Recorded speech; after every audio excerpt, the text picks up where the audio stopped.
Hello, everybody. This is Glenda and Buster with AKA GK Fralin, a friendly community.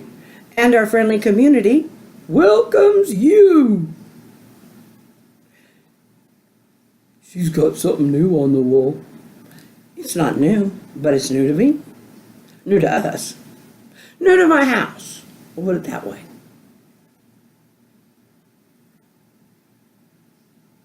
She says it's a family portrait. That's what it is. Exactly. I brought it home from the farm. I was so happy to have it, I almost cried. But tonight, we're going to go through more memories.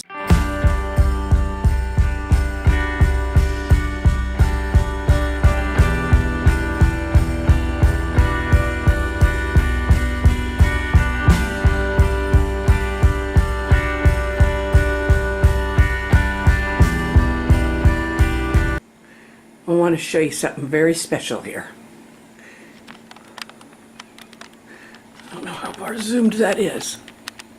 Anyway, that I got to bring home from the farm. That was back in about 91 or 92. Sorry for the shaking. So I had to take down the other pictures except Buster. My grandson wouldn't let me take that one down.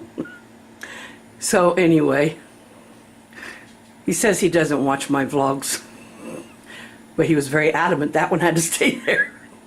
Anyway, so that's the big fam. Get a little closer look. And there, right there, that's me in the green. And that's Joe, right above me there. Oh, golly, what a bunch. What a bunch. And there's Mom and Dad. Oh, golly, sorry. Well, Mom's face isn't. There's Dad and Grandma Miller. And there is my mother. Oh, get the face. Anyway, I'm worrying too much about these squares. But that's my mom in the pink and Grandma Eakin down in the wheelchair. Hello, everybody. Phew!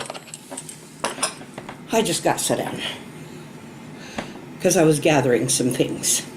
Some special things. And I want to share them with you. Let me straighten you out here a little. Okay.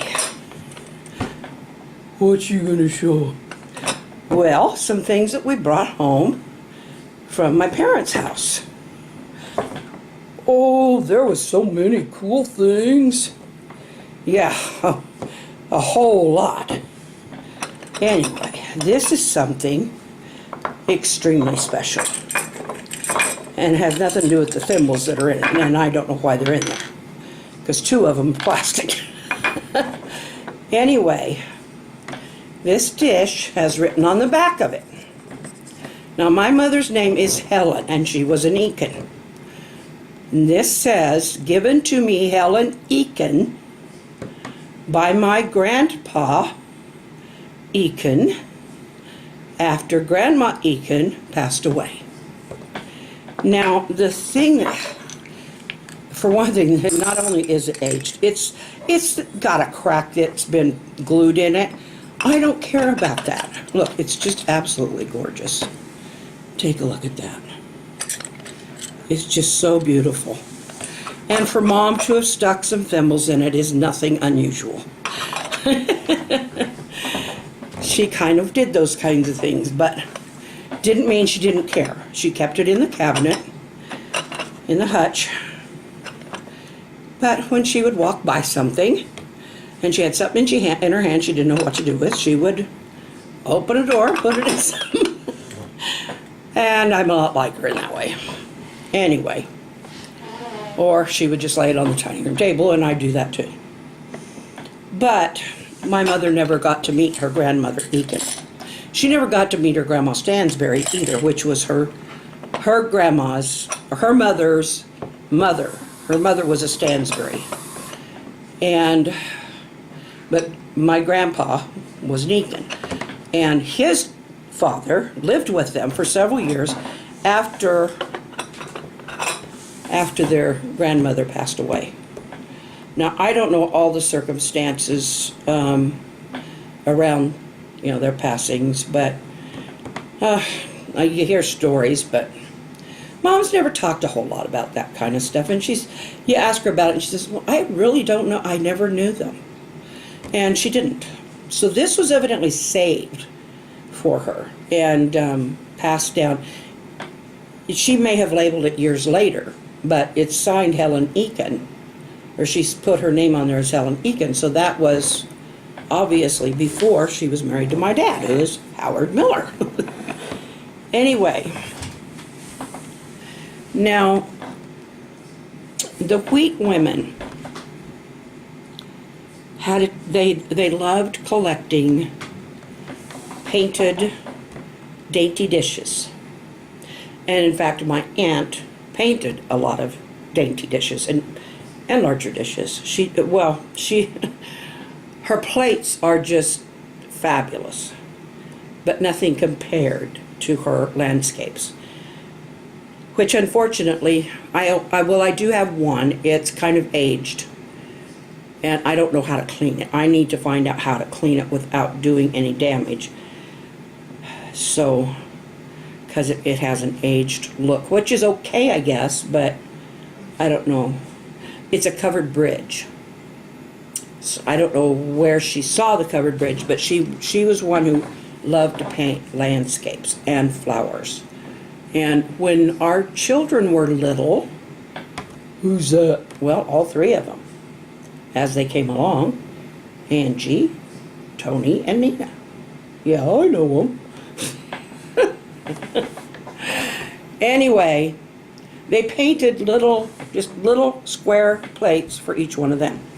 And they had pictures on them. And I remember Tony's was a little boy flying a kite. They were each... Anyway, back to... This is... Okay. When my grandma passed away, I was given some of her collection. And a couple of those were Elsie Wheat dishes. Now, when my great Aunt Helen and Aunt Elsie, who were her sisters, when they passed away, then the family, the first line of nieces and nephews divided up their stuff. Anyway, and they handed these two pieces to me the other last weekend or whenever we were down there, and they're very pretty. This is a little three-legged dish, and I don't know where that exactly comes from, other than it came from Aunt Helen and Aunt Elsie's. But this here, and I know someone on our channel is going to find this very special, so Carla, get your tissues. This, it's very small. I mean, it'll fit inside I've got a small hand. Sorry, Buster, you're going to have to help me. I've got a small hand, and it will fit inside my hand. Okay. And it's a couple of flowers. Flowers were a big deal on dishes. Okay, here we go. Elsie, from Ed and Pansy, Christmas 1964. Carla, that's your grandma and grandpa. They gave that, which was Aunt Elsie's sister. Pansy was Elsie's, Helen and Elsie's, and my grandmother's sister. And they gave that to Helen and Elsie in 1964. I didn't know that till I got home. I don't know what you have of all that generation, but if there's something you want me to save for you, let me know. Anyway, what do you say to all of the stuff that we have gone through? I think it's real cool. I think it's very pretty. Today, a pedestrian bridge in Sweetwater, Florida, which is a part of Miami, collapsed onto traffic that was traveling underneath below, and traffic was heavy. So and it just pancaked it. And that term was used on the news. Although, anyway, there was a loss of life. I watched as the responders were going back and forth and just trying to figure out what was going on. And that is the thing. When something like that happens, in the beginning it is controlled chaos. It's chaos, and then it's a semi-controlled chaos, but it never really leaves that chaotic state for a while. And this is why you hear so many people getting angry. It's not because, it's because of the stress. It's because of the stress of the situation. And Florida right now, especially that part of Florida, has been pummeled with tragedy. And the shootings a week or so ago, just that part was not nature. It was not a man-made failure. It was a man-made killing spree. Just keep them in your prayers. I had a lot of interesting and fun things today, and I do like to keep things positive. But when something like this happens, you can't ignore it. You can't just laugh it off like nothing happened. You can, but I like to keep a positive channel. But we are also a realistic channel in community, and we do pray. And so I am asking for the community to pray, or at least have positive thoughts for these survivors. Shall we say goodbye? Yeah, it's time to go. You're sad, aren't you? Of course I'm sad. All those people hurt, dead. Goodbye, everybody. Take care of each other, please. We don't need people to hurt people. We certainly don't like it when people are hurt at all. Just take care of each other. That's all. Well said. And with that, take care of yourselves. Love each other, and good night.